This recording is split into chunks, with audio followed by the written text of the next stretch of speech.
अस्सलाम वालेकुम।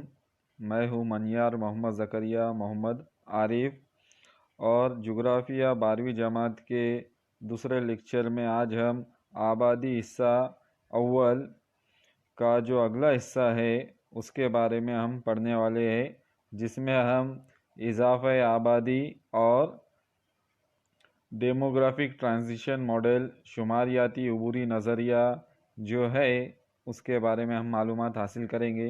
तो सबसे पहले हम देखेंगे इजाफ़ा आबादी, पॉपुलेशन ग्रोथ।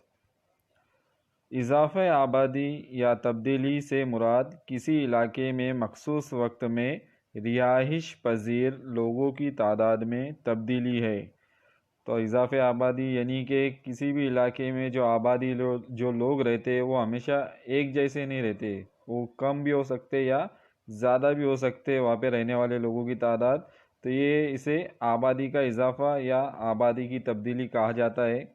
ये तब्दीली मुस्बत और मनफी दोनों हो सकती है, यानी कि किसी भी इलाके में आबादी जो है एक मखसूस वक्त में बढ़ सकती है या कम भी हो सकती है। तो इसे मुस्बत और मनफी, पॉजिटिव ग्रोथ और निगेटिव ग्रोथ कहा जाता है। इजाफ़े आबादी को नंबर शुमार या फ़ीसद में ज़ाहिर किया जाता है। तो कि अगर किसी इलाके में आबादी में इजाफ़ा हुआ तो हम उसे नंबर में बता सकते हैं, या फिर फ़ीसद में, परसेंटेज में भी हम इजाफ़े आबादी को ज़ाहिर कर सकते हैं। किसी इलाके में आबादी की तब्दीली माशी तरक्की, समाजी तरक्की और इलाके की तारीख व सकाफती पस मंज़र का अहम अशारिया है। मसलन गुर्बत में कमी वाक़या होंगी अगर इजाफ़े आबादी कम हो। तो इजाफ़े आबादी से हमें किसी भी इलाके में वहाँ की जो माशी हालात है, समाजी हालात है, उसके बारे में भी हमें उसका पता चलता है, और किस तरह से लोग अपनी ज़िंदगी वहाँ पर गुजार रहे हैं ये भी हमें वहाँ पर पता चलता है। उसकी मिसाल है, अगर आबादी कम होंगी तो गुर्बत में भी उस इलाके में कमी वाक़या होंगी। इजाफ़े आबादी के अवामिल। मंदरजा झेल 3 अवामिल की वजह से आबादी में तब्दीली वाक़ होती है। तो इजाफ़े आबादी जो है किसी भी इलाके में जो तब्दीली आती है वो 3 अवामिल की वजह से किसी भी इलाके में आबादी के इजाफे में तब्दीली होती है। नंबर 1 है शर पैदाइश, नंबर 2 शर अमवात, नंबर 3 हिजरत। तो शर पैदाइश को हम खाम शर पैदाइश भी कह सकते हैं। शर अमवात को खाम शर अमवात भी कहा जाता है। और हिजरत है नंबर 3। तो सबसे पहले हम देखेंगे शर पैदाइश, बर्थ रेट। तो उसकी डेफिनेशन, उसका तारुफ। किसी मुल्क या इलाके में एक साल के दौरान फ़ी हज़ार आबादी में पैदा होने वाले बच्चों की तादाद को शर पैदाइश कहते हैं। किसी मुल्क या इलाके में एक साल के दौरान फ़ी हज़ार आबादी में पैदा होने वाले बच्चों की तादाद को शर पैदाइश कहते हैं। यानी कि किसी मखसूस इलाके में 1000 की अगर आबादी वहाँ पर मौजूद है तो उस आबादी के अंदर एक साल के दौरान जितने भी बच्चों की पैदाइश होंगी उसे कहा जाता है शर पैदाइश। शर पैदाइश अगर शर अमवात से ज़्यादा हो तो आबादी में इजाफ़ा होता है। अगर शर पैदाइश का तनासुब ज़्यादा है शर अमवात से तो आबादी का इजाफ़ा होता है, उस इलाके में आबादी जो है वो बढ़ती है। तो किसी भी इलाके में शर पैदाइश को मालूम करने के लिए एक ज़ाब्ते का इस्तेमाल किया जाता है, जो इस तरह से शर पैदाइश बराबर एक साल में पैदा होने वाले बच्चों की कुल तादाद तकसीम इलाके की कुल आबादी उस साल में ज़र्ब 1000। तो इस तरह से हम एक साल में जितने भी पैदा होंगे बच्चे उस इलाके में उसे हम तकसीम करेंगे उस इलाके की कुल आबादी से जो एक साल के अंदर मौजूद होंगे वहाँ पर, और उसे ज़र्ब दिया जाएगा 1000 से। तो इस तरह से हमें किसी भी इलाके या किसी भी मुल्क की शरह पैदाइश जो है वो मालूम हो जाएंगी। मसलन 2019 में शहर में 3250 बच्चे पैदा हुए और शहर की कुल आबादी जो है वो है 2,23,000। तो इसलिए अगर हम फार्मूले का इस्तेमाल करें, ज़ाब्ते का इस्तेमाल करें, तो शरह पैदाइश जो है वो है 3250। तो उसे हम तकसीम करेंगे 2,23,000 और ज़र्ब करेंगे 1,000 से, तो हमें जवाब मिलेगा 14,57। तो ये जो 14,57 जो है ये है उस इलाके की शरह पैदाइश, यानी कि उस शहर में जो फ़ी हज़ार आबादी है लोगों की, फ़ी हज़ार आबादी के अंदर जो बच्चे पैदा हुए वो है 14,57 बच्चों की पैदाइश हुई, यानी कि उस इलाके में 14 से लेकर तो 15 बच्चे जो है 1,000 की आबादी में पैदा हुए उस शहर के अंदर। तो इस तरह से हम किसी भी इलाके या किसी भी मुल्क की हम शरह पैदाइश को मालूम कर सकते हैं। उसके बाद है शरह अमवात। तो शरह अमवात का तारुफ किसी इलाके में एक साल के दौरान फ़ी हज़ार आबादी में होने वाले अमवात की तादाद को शरह अमवात कहते हैं।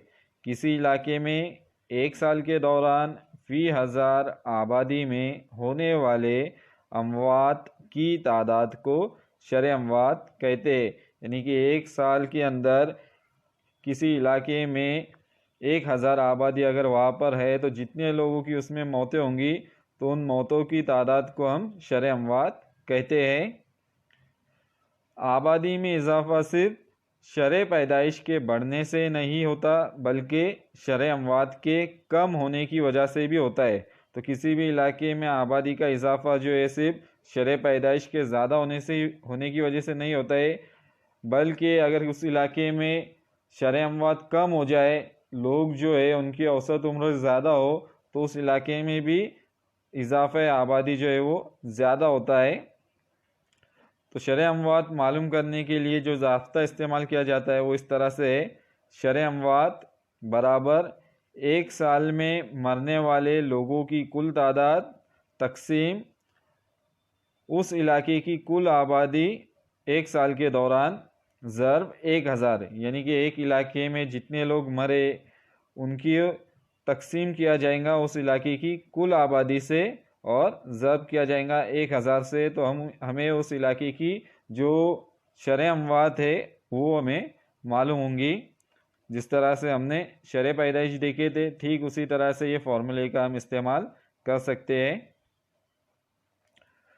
तो ये एक टेबल दिया गया है जिसमें ममालिक के नाम है और उनकी शरह पैदाइश और शरह अमवात जो है वो दी गई है। तो सबसे पहले है स्वीडन। तो स्वीडन के अंदर जो शरह पैदाइश है वो है 11.5, यानी कि 1,000 की आबादी में स्वीडन के अंदर 11.5 जो है वो बच्चे वहाँ पर पैदा होते हैं हर साल। और शरह अमवात जो है 1,000 की अगर आबादी है स्वीडन में तो हर 1,000 की आबादी में 9.1 लोग की मौत होती है वहाँ पर। तो ये जो है तनासुब दोनों का शरह अमवात और शरह पैदाइश का बहुत ज़्यादा उनमें फ़र्क नहीं है, लगभग एक दूसरे के करीब है दोनों भी, शरह अमवात और शरह पैदाइश। उसके बाद है भारत। तो भारत में शरह पैदाइश है 18.1 और शरह अमवात है 7.2। तो भारत में शरह पैदाइश जो बहुत ज़्यादा है शरह अमवात के मुकाबले में। यही वजह है कि भारत की आबादी जो है वो बहुत ज़्यादा पाई जाती है। उसके बाद है यूनान, ग्रीस। तो यूनान के अंदर शरह पैदाइश जो है वो 8.2 है और शरह अमवात है 11.6। तो यूनान के अंदर शरह पैदाइश जो है वो शरह अमवात से भी कम है।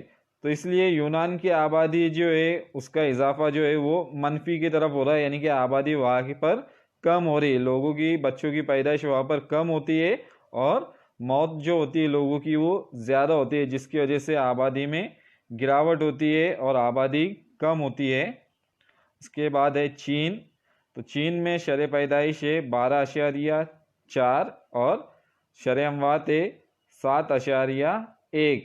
तो इस तरह से चीन में जो है अभी शरह पैदाइश पर काबू पाने की कोशिश की जा रही है और उसे कम करने की कोशिशें जारी है, जिसकी वजह से चीन में जो आबादी का इजाफा है जो अभी थोड़ा सा सुस्त रफ्तार से हो रहा है। उसके बाद है यूएसए, तो यूएसए में शरह पैदाइश है 11.8 और शरह अमवात है 8.5। उसके बाद है नाइजर, तो नाइजर में जो शरह पैदाइश है वो बहुत ज़्यादा है 46.5 और शरह अमवात जो है वो कम है 8.5, यानी कि बच्चों की पैदाइश जो है हर साल 1000 की आबादी में 46.5 बच्चे वहाँ पर पैदा होते हैं, जो बहुत ज़्यादा है, और शरह अमवात उसके मुकाबले में बहुत कम है नाइजर में। तो इसलिए नाइजर में आबादी का इजाफा बहुत तेज़ी से हो रहा है। उसके बाद तीसरा अवामिल है इजाफे आबादी पर असरअंदाज होने वाला, वो है हिजरत, माइग्रेशन। तो हिजरत यानी कि लोगों के एक मकाम से दूसरे मकाम मुंतकिली को हिजरत कहते हैं। जब लोग एक जगह से दूसरी जगह जाते हैं तो जिस जगह से जाते हैं उसे जाए पैदाइश, और जिस जगह वो जाते हैं उसे जाए सुकूनत कहते हैं। यानी कि जिस जगह से इंसान हिजरत करता है, जिस जगह को छोड़कर जाता है, उसे जाए पैदाइश करता है कहते हैं, और जिस नई जगह पर वो जाकर रहता है और अपनी ज़िंदगी गुजारता है उसे जाए सुकूनत कहा जाता है। जाए पैदाइश आबादी में कमी दिखाता है, जबकि जाए सुकूनत में आबादी बढ़ती है। तो एक इलाके में आबादी में कमी आती है तो दूसरे इलाके में आबादी में इजाफा होता है। इस डायग्राम की मदद से हम देख सकते हैं। तो जाए पैदाइश से इंसान जाए पैदाइश को छोड़कर नए इलाके की तरफ जाता है, इसे कहा जाता है जाए पैदाइश। तो ये जो ब्लैक सर्कल है वहाँ पर आबादी को जाहिर कर रही है, और जिस नई जगह पर वो जाता है हिजरत करके उसे कहा जाता है जाए सुकूनत। तो जाए सुकूनत में आबादी में इजाफा हो जाता है, लोग इस जगह से इस जगह पर मुंतकिल होते हैं। तो जाए सुकूनत में जाए पैदाइश में आबादी कम होती है, आबादी में कमी आती है, और जाए सुकूनत में आबादी बढ़ती है, आबादी में इजाफा होता है। लोग बड़ी तादाद में वहाँ पर मुलाजमत के लिए आते हैं, रोज़गार हासिल करने के लिए आते हैं। तो इसलिए जाए सुकूनत, जहाँ पर बेहतर रोज़गार के मौके मौजूद हो, लोग ऐसे इलाके में ज़्यादा हिजरत करते हैं और उन इलाकों की आबादी में इजाफा होता है। आबादी का इजाफा कैसे मालूम करें? तो आबादी में कितना इजाफा हुआ किसी भी इलाके में हम किस तरह से मालूम कर सकते हैं, उसके लिए एक ज़ाब्ता है। तो आबादी का इजाफा बराबर मौजूदा आबादी तफरीक पहले की आबादी, यानी कि जो हमारी मौजूदा आबादी है उसे हम माइनस करेंगे जो पहले की आबादी है। तो पहले की आबादी हम ये अपने हिसाब से तय कर सकते हैं कि हमें कितने साल का आबादी का इजाफा मालूम करना है। चाहे हमें 1 साल का आबादी में कितना इजाफा हुआ मालूम करना हो, या 10 साल, 100 साल या 1000 साल का कितना आबादी का इजाफा हुआ, हम उस हिसाब से यहाँ पर पहले की आबादी में जो है वो आबादी का नंबर यहाँ पर डाल सकते हैं। तो उसका हम एग्ज़ाम्पल लेंगे। मिसाल के तौर पर 2011 में भारत की आबादी थी 121.85 करोड़, और 2018 में हो गई 135.3 करोड़। तो मौजूदा आबादी 2018 में भारत की वो है 135.3 करोड़, और 2011 में भारत की जो आबादी थी मरदमशुमारी के मुताबिक वो 121.85 करोड़ थी। तो इसलिए हम उसे मौजूदा आबादी 2018 की आबादी से 2011 की जो आबादी उसे तफरीक करेंगे 135.3 माइनस 121.85, तो हमारी जवाब मिलेगा 13.45। तो 13.45 जो ये करोड़ में कीमत है। तो 2011 से लेकर तो 2018 के दरमियान भारत में जो आबादी का इजाफा हुआ वो रहा 13.45 करोड़ आबादी का इजाफा हुआ भारत के अंदर इन सालों के दरमियान। उसके बाद जो हमारा अगला टॉपिक है जो बहुत ही अहम है, बहुत सारे सवालात इस थ्योरी से रिलेटेड एग्ज़ाम में पूछे जाते हैं। अगर हम टेक्स्ट बुक भी देखें तो इसमें ऑब्जेक्टिव टाइप क्वेश्चन, जोग्राफियाई वजूहात, मुख्तसर नोट, उसके अलावा मुफस्सिल जवाब सब में ये थेरी जो है वो पूछी जा सकती है, जिसका नाम है आबादियाती उबूरी नज़रिया, या इसे शुमारियाती उबूरी नज़रिया भी कहा जाता है। इसे डेमोग्राफिक ट्रांजिशन थेरी या डेमोग्राफिक ट्रांजिशन मॉडल के नाम से भी जाना जाता है। तो ये एक बहुत ही अहम थेरी है। पहले सबक से आम तौर पर हर मुल्क की आबादी में इजाफे के मुख्तलिफ मराहिल का तजुर्बा होता है।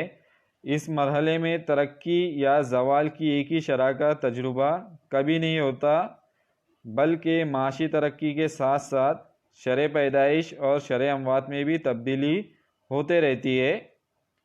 तो किसी भी इलाके में जो भी आबादी के इजाफे में तब्दीलियाँ आती है, उसे इस थेरी के अंदर, इस नज़रिए के अंदर पेश किया जाता है कि किस तरह से आबादी में इजाफा हो रहा है या आबादी में गिरावट आ रही है। ये हमें इस थेरी की मदद से मालूम हो सकती है।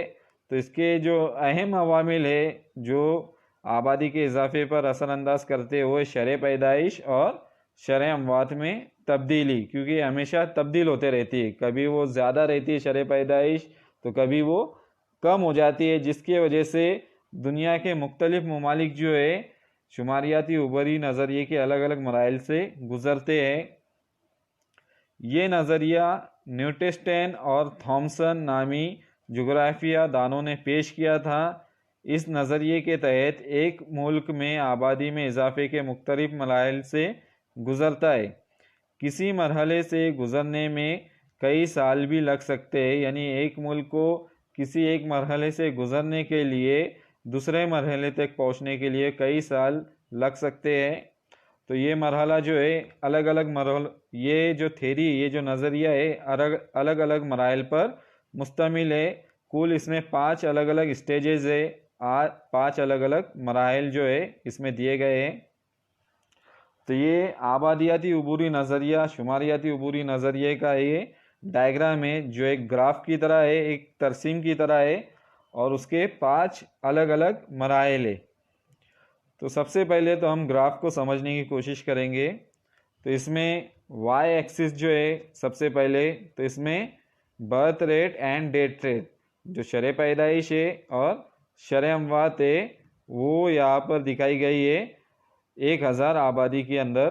तो 1000 आबादी के अंदर कितने लोगों की मौतें हुए और कितने लोगों की पैदाइश हुई, उसे इस एक्सिस के ऊपर दिखाया जाता है, वाई एक्सिस के ऊपर। और जो एक्स एक्सिस है उस पर यहाँ पर टाइम जो है वो रिप्रेजेंट किया जा रहा है, टाइम यहाँ पर उसे रिप्रेजेंट किया जाता है। तो इसमें यहाँ पर है बर्थ रेट। तो बर्थ रेट जो है शरह पैदाइश इसे कहेंगे हम।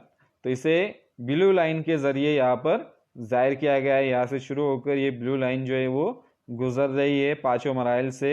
और जो ब्लैक लाइन है वो है डेथ रेट, यानी कि शरह अमवात।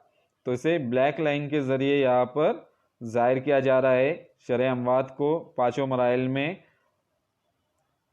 और जो रेड लाइन है, जो लाल यहाँ पर लाइन दिखाई दे रही है, ये उस इलाके की टोटल पॉपुलेशन यानी कि मुकम्मल आबादी को जो है वो जाहिर कर रही है।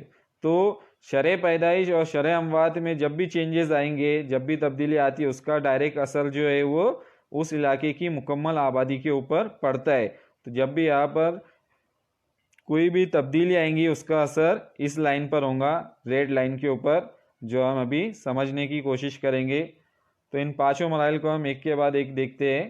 तो सबसे पहला नज़रिया, सबसे पहला मरहला जो है वो है हाई स्टेशनरी। इसे कहा जाता है पहला मरहला बुलंद इस्तेकाम, उर्दू में इसका नाम है हाई स्टेशनरी का बुलंद इस्तेकाम। तो इस मरहले में शरह पैदाइश और शरह अमवात दोनों ही ज़्यादा है। अगर हम देखें ग्राफ के अंदर यहाँ पर, तो जो शरह पैदाइश की लाइन है वो भी ऊपर है बहुत ज़्यादा, और शरह अमवात की जो लाइन है वो भी बहुत ज़्यादा ऊपर है, यानी कि दोनों भी ज़्यादा है, शरह पैदाइश भी ज़्यादा है और शरह अमवात भी इस मरहले में ज़्यादा है, जिसकी वजह से आबादी कम और मुस्तहकम होती है, यानी कि स्टेबल पॉपुलेशन यहाँ पर पाई जाती है। यहाँ पर उसका असर जो है नीचे जो टोटल पॉपुलेशन की लाइन है मुकम्मल आबादी वो बिल्कुल एक जैसी, उसमें कोई इजाफा हमें ज़्यादा दिखाई नहीं दे रहा है, बहुत ही कम यहाँ पर हमें इजाफा देखने को मिल रहा है, क्योंकि जितने लोग पैदा हो रहे हैं उतनी तादाद में लोगों की मौत भी हो रही है, जिसकी वजह से इजाफा आबादी जो है वो एक तरह से रुका हुआ रहता है, उसमें कोई तब्दीली बहुत ज़्यादा नहीं हो पाती है। मुकम्मल आबादी में जितनी आबादी पहले थी उतनी लगभग वहाँ पर आबादी जो है इलाके की वो मौजूद रहती है बाद में भी। उसके बाद है दूसरा मरहला अर्ली एक्सपांडिंग, इब्तदाई तोसी इसे कहा जाता है। तो इब्तदाई तोसी में जो शरह पैदाइश है वो अपनी जगह पर कायम रहती है, ज़्यादा रहती है, लेकिन जो शरह अमवात है वो नीचे की तरफ जो है वो आ जाती है लाइन, यानी कि शरह अमवात में कमी आ जाती है। तो जब शरह अमवात में कमी आ जाएंगी और शरह पैदाइश अपनी जगह पर मौजूद रहती है तो आबादी में इजाफा होना शुरू हो जाता है। यहाँ पर अगर देखें हम दूसरे मरहले में जो टोटल पॉपुलेशन है मुकम्मल आबादी है उसमें इजाफा जो है लाइन अभी ऊपर की तरफ बढ़ना शुरू हो जाती है, क्योंकि लोगों के मरने का तनासुब यहाँ पर कम हो जाता है, लोगों को बेहतर सहूलियात यहाँ पर दस्तयाब हो जाती है, जिसकी वजह से लोग ज़्यादा देर तक ज़िंदा रहते हैं और शरह अमवात कम हो जाती है, जिसकी वजह से आबादी का इजाफा जो है वो बढ़ना इस मरहले से शुरू हो जाता है। उसके बाद है तीसरा मरहला, वो है लेट एक्सपांडिंग, यानी कि माबाद तोसी आबादी।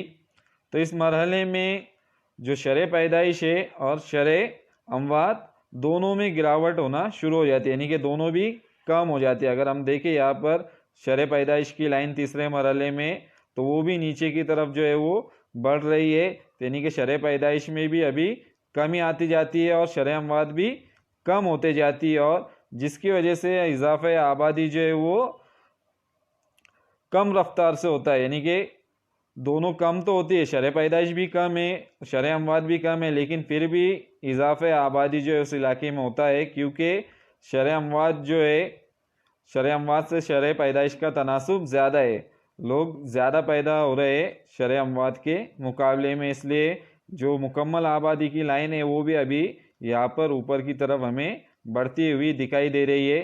तो इस तरह से तीसरे मरहले में भी आबादी का इजाफा होता है। उसके बाद है चौथा मरहला, फोर्थ स्टेज, वो है लो स्टेशनरी पस्त इस्तेहकाम इसे कहा जाता है। तो इस मरहले में कम शरह पैदाइश और कम शरह अमवात होती है, यानी कि शरह पैदाइश जो है तीसरे मरहले के मुकाबले में और भी ज़्यादा कम होते जाती है और शरह अमवात भी जो है वो और ज़्यादा कम हो जाती है, जिसकी वजह से जो आबादी का इजाफा है वो बहुत ही सुस्त रफ्तारी से होता है। अगर हम देखें लाइन तो डायरेक्ट अभी ऊपर ना जाते हुए थोड़े सी इसकी ढलान जो है वो सुस्त हो गई है इस लाइन की, जिसकी वजह से आबादी का इजाफा जो है वो सुस्त रफ्तारी की तरफ हो रहा है, बिल्कुल यहाँ पर वो हमवार की तरह भी होते जा रही है लाइन। तो ये कम शरह पैदाइश और कम शरह अमवात की वजह से इजाफे आबादी चौथे मरहले में बहुत ही सुस्त रफ्तारी के साथ और बहुत ही आहिस्ता आहिस्ता होता है। उसके बाद है पाँचवा मरहला डिक्लाइनिंग स्टेज, इसे गिरावट या सिफर आबादी इजाफा कहा जाता है।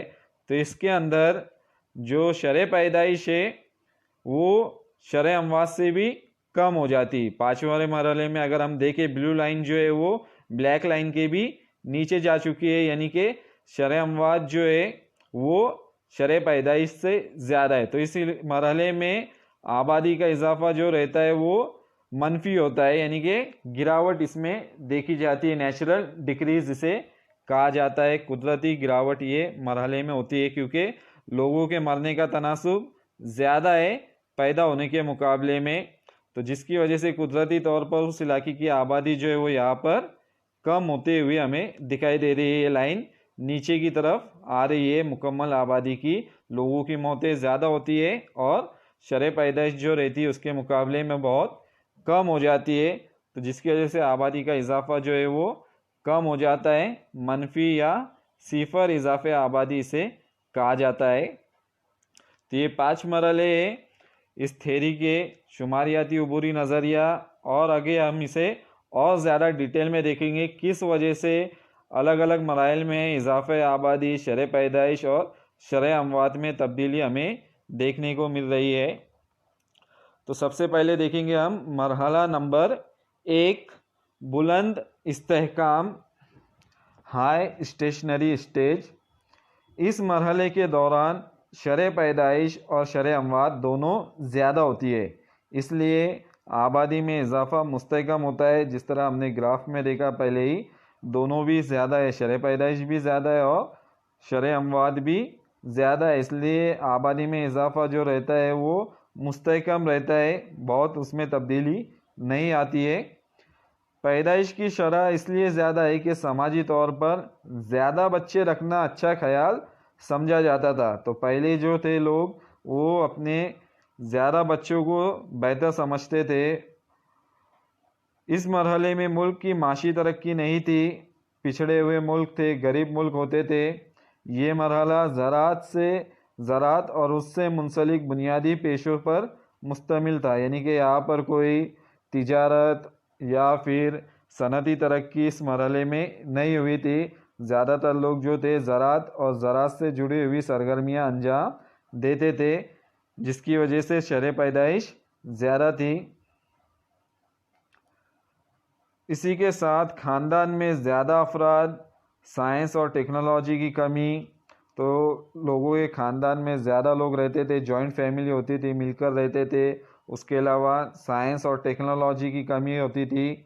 वबाई अमराज का फैलाव और तिब्बी सहूलियात की कमी, बड़े पैमाने पर इलाके में बहुत सारी वबाई अमराज जो थे वो फैल जाती थी, जैसे कि हो गया प्लेग, उसके अलावा हैज़ा, इस तरह की बीमारियों का फैलाव जो था वो ज़्यादा होता था। उसके अलावा तिब्बी सहूलियात की कमी होती थी, मेडिकल फैसिलिटी ज़्यादा मौजूद नहीं थी।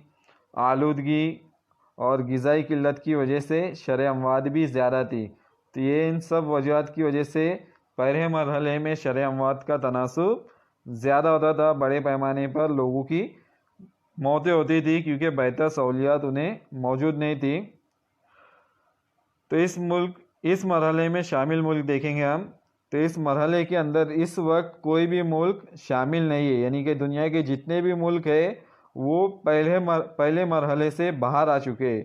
आज से तकरीबन 200 साल पहले ही ये मरहले में जितने ममालिक थे वो उससे बाहर आ गए और आज वो दूसरे मरहले, तीसरे मरहले या फिर चौथे या पाँचवें मरहले में मौजूद है। तो दुनिया में आज कोई भी एग्ज़ाम्पल नहीं है पहले मरहले का, कोई मुल्क उसमें शामिल नहीं है।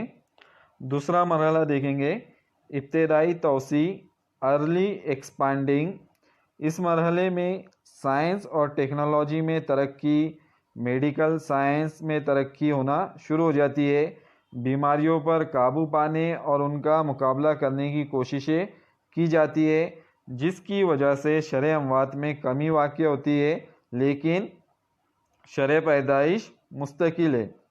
तो इस मरहले में साइंस और टेक्नोलॉजी में तरक्की होती है, मेडिकल साइंस में तरक्की होती है, बहुत सारी बीमारियों का इलाज जो है वो दरियाफ्त कर लिया जाता है, जिसकी वजह से शरह अमवात जो है, लोग जो है मरना कम हो जाते हैं।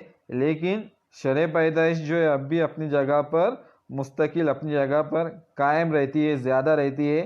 तो जिसकी वजह से आबादी का इजाफा जो है वो बहुत ज़्यादा तेज़ी के साथ होता है। शरह अमवात में कमी आ जाती है, लेकिन शरह पैदाइश जो है अपनी जगह पर वो कायम रहती है, ज़्यादा रहती है। तो आबादी में इजाफा बहुत तेज़ी से होता है। ज़राती पैदावार और सनती पैदावार में इजाफे के साथ साथ आमदरफ़्त के ज़राए में भी इजाफा होता है। तो इस सब वजूहात की वजह से लोगों की बेहतर ज़िंदगी इस मरहले में जो है वो बन जाती है। इस मरहले में आबादी पर काबू पाने की कोशिशें शुरू की जाती है। फ़िलहाल तरक्की पजीर ममालिक इस मरहले से गुज़र रहे हैं जहां आबादी गुंजान है। तो फ़िलहाल जो पिछड़े हुए ममालिक है, तरक्की पजीर ममालिक जो है दुनिया के, वो आज इस दूसरे मरहले में मौजूद है। इस मरहले को आबादी के धमाके के नाम से भी जाना जाता है, यानी कि दुनिया में जो पॉपुलेशन एक्सप्लोजन हुआ था, यानी कि आबादी का इजाफा बहुत ही तेज़ी के साथ हुआ था, तो इसे हम कहते हैं आबादी का धमाका। तो बहुत ज़्यादा आबादी जो थी उसके बाद बढ़ना शुरू हो गई थी। ये आबादी का धमाका जो था वो 20वीं सदी में हुआ दुनिया में, और आबादी का इजाफा उसके बाद दुनिया में बहुत ज़्यादा तेज़ी से होता जा रहा है। तो ये आबादी का जो धमाका था वो दूसरे मरहले में ही जाहिर हुआ है। तो इस मरहले में शामिल ममालिक जो है मसलन कांगो, बांग्लादेश, युगांडा और नाइजीरिया वगैरह, तो ये तमाम ममालिक जो है आज ये इब्तदाई तौसी मरहले में मौजूद है, दूसरे मरहले के अंदर मौजूद है। वहाँ पर इस हिसाब से आबादी का इजाफा हो रहा है। तीसरा मरहला माबाद तौसी लेट एक्सपांडिंग। दूसरे मरहले की तरह इस मरहले में भी शरे अमवात में कमी हुई, उसी के साथ साथ शरे पैदाइश में भी कमी वाक़ हुई। यानी कि इस मरहले में शरे अमवात में कमी हुई और उसके साथ साथ शरे पैदाइश में भी कमी वाक़ हुई थी। इसकी वजह से आबादी में इजाफे की शरह कम हुई। इसकी वजह से आबादी की इजाफा जो था, ग्रोथ, वो तो कम हुआ, लेकिन आबादी जो है वो अब भी बढ़ रही है। वो क्यों बढ़ रही है? क्योंकि शरे पैदाइश जो है शरे अमवात से ज़्यादा है। शरे पैदाइश तो कम हुई, लेकिन उसका जो तनासुब है शरे अमवात के मुकाबले में वो अभी भी ज़्यादा है, जिसकी वजह से अभी भी उस मरहले में शामिल इलाकों में आबादी में इजाफा जो है वो हो रहा है। इस मरहले में मुल्क की तरक्की में तेज़ी आती है, लोगों का मयार ज़िंदगी बुलंद होता है। यानी कि इस मरहले के अंदर जो मुल्क के हालात रहते हैं वो सुधरना शुरू हो जाते हैं, लोगों का मयार ज़िंदगी भी बुलंद होता है, आमदनी में इजाफा होता है, गुर्बत में कमी, टेक्नोलॉजी का इस्तेमाल ज़्यादा किया जाता है, सानवी और सलासी पेशों में इजाफा होता है, आला तालीम के वसाइल मौजूद होते हैं और ख़ानदानी मनसूबा बंदी की अहमियत को लोग जानते हैं। यानी कि लोग अभी जो ख़ानदान की मनसूबा बंदी है उस पर भी तवज्जो देते हैं और अपने ख़ानदान की जो साइज़ है, जो बच्चे हैं, वो कम से कम जो है उसे बेहतर समझते हैं। ख़ानदान में जितने कम बच्चे रहेंगे उतना बेहतर, लोगों का ऐसा जहन जो है इस मरहले में माइंडसेट तैयार होता है। फ़िलहाल इस मरहले में वो ममालिक शामिल है जो तरक्की पजीर से तरक्की याफ्ता की जानिब बढ़ रहे, यानी कि जो डेवलप हो रहे ममालिक तरक्की पजीर से तरक्की याफ्ता की जानिब बढ़ रहे। तो इस तीसरे मरहले में चीन और भारत का शुमार होता है। इसलिए ये मरहला काफ़ी ज़्यादा अहम है, क्योंकि हमारा मुल्क भी तीसरे मरहले में आज मौजूद है। शुमारियाती अबूरी नज़रिए के भारत और चीन में जो है आबादी पर अभी काबू पाने की कोशिशें बड़े पैमाने पर की जा रही है, जिसकी वजह से आबादी तो बढ़ रही है लेकिन थोड़ी सी सुस्त रफ्तारी से उनमें इजाफा हो रहा है। चौथा मरहला पस्त इस्तेहकाम लो स्टेशनरी। इस मरहले में शरह पैदाइश में मज़ीद कमी आती है, यानी कि तीसरे मरहले से और भी ज़्यादा कम इसमें शरह पैदाइश का तनासुब हो जाता है, जिसकी वजह से लोगों का मयार ज़िंदगी बुलंद होता है। मुल्क की माशी तरक्की के साथ साथ शहरियों की भी माशी हालत में बहुत सुधार आता है। यानी कि यहाँ पर जो मुल्क है वो बहुत ज़्यादा तरक्की करता है और साथ ही साथ जो लोगों का मयार ज़िंदगी है वो भी काफ़ी ज़्यादा बुलंद पाया जाता है, जिसकी वजह से यहाँ पर जो लोग हैं साइंस टेक्नोलॉजी का ज़्यादा इस्तेमाल करते हैं, सानवी और सलासी पेशों को ज़्यादा बढ़ावा मिलता है। उसके अलावा बेहतरीन तिब्बी सहूलियात की वजह से हैज़ा और ताउन जैसी वबाई बीमारियों का खात्मा हुआ, जिससे शरह अमवात में भी कमी हुई। तो इस मरहले में शरह पैदाइश के साथ साथ शरह अमवात में भी कमी होती है।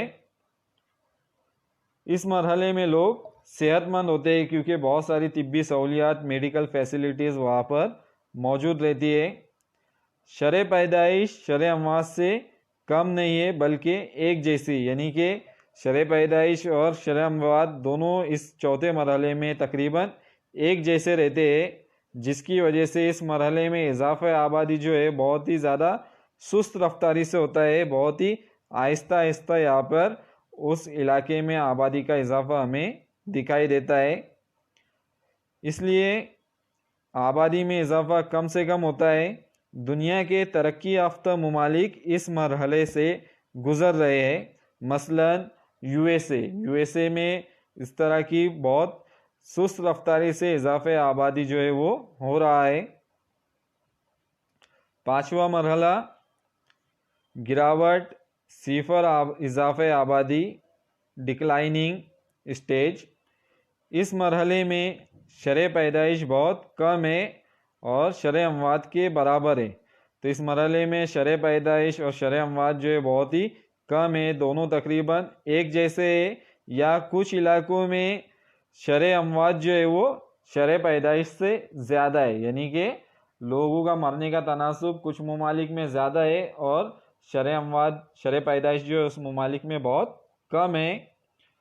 तो जिसकी वजह से इन इलाकों में इजाफा आबादी नहायत कम होता है, या कुछ ममालिक में बिल्कुल मनफी यानी निगेटिव ग्रोथ होती है, आबादी में गिरावट आती है, आबादी कम होती जाती है। ऐसे मुल्कों में जहाँ पर शरह पैदाइश शरह अमवात से भी ज़्यादा रहती है, कम रहती है, यानी कि लोग कम पैदा होते हैं और मरते ज़्यादा है, ऐसे इलाकों में इजाफा आबादी जो रहता है वो मनफी रहता है।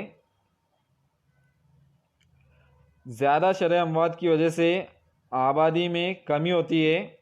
ऐसे ममालिक में बच्चों की तादाद कम और बूढ़ी आबादी की तादाद ज़्यादा होती है, यानी कि बच्चों की पैदाइश ऐसे ममालिक में कम होती है और जो बूढ़ी आबादी है उनकी तादाद ऐसे मुल्कों में ज़्यादा पाई जाती है,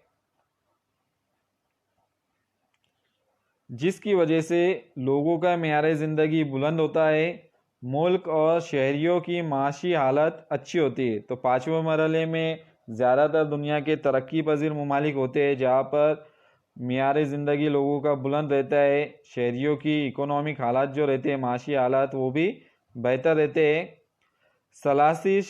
सलासी सरगर्मियाँ वसी पैमाने पर अंजाम दी जाती है।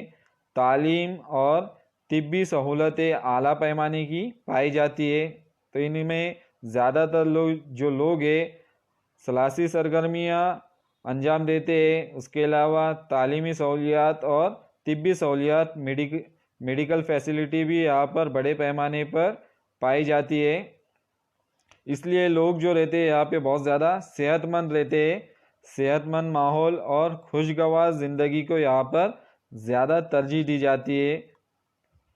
तो इसमें जो ममालिक शामिल है मसलन स्वीडन और फिनलैंड, तो इन ममालिक में जो आबादी का इजाफा है वो मनफी है। स्वीडन और फिनलैंड में शरह अमवात ज़्यादा है शरह पैदाइश के मुकाबले में।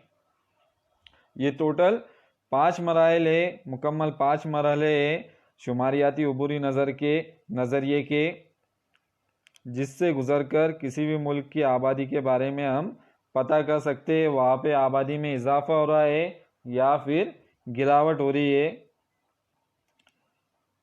इसके अलावा मरहला 4 और मरहला 5 में शामिल ममालिक को दरपेश मुश्किलात, जैसे कि हमने देखा मरहला 4 और 5 में ज़्यादातर दुनिया के तरक्की याफ्ता ममालिक शामिल है, बेहतर वहाँ की ज़िंदगी है, उसके अलावा रोज़गार के बेहतर मौक़े है, साइंस और टेक्नोलॉजी का इस्तेमाल ज़्यादा है, सानवी सलासी सरगर्मियों से जुड़े हुए लोग वहाँ पर ज़्यादा हमें दिखाई देते हैं। उसके अलावा तालीमी सहूलियात भी बहुत बेहतर और आला दर्जे की होती है, लेकिन इसके अलावा आबादी के कम होने के भी बहुत सारे निगेटिव पॉइंट्स होते हैं जिससे इन ममालिक को सामना करना पड़ता है, बहुत सारे परेशानियां उन्हें पेश आती है। तो उनमें सबसे पहले ज़ेरे इस्तेमाल वसाइल, यानी कि मुल्क के जितने भी वसाइल है उनका पूरी तरह से इस्तेमाल नहीं किया जाता है, यानी कि जो भी तरक्की में इस्तेमाल होने वाले मुल्क के वसाइल मौजूद हो वो पूरी तरह से इस्तेमाल नहीं हो पाते, क्योंकि उसको इस्तेमाल करने के लिए वहाँ पर ज़्यादा बड़ी आबादी मौजूद नहीं है।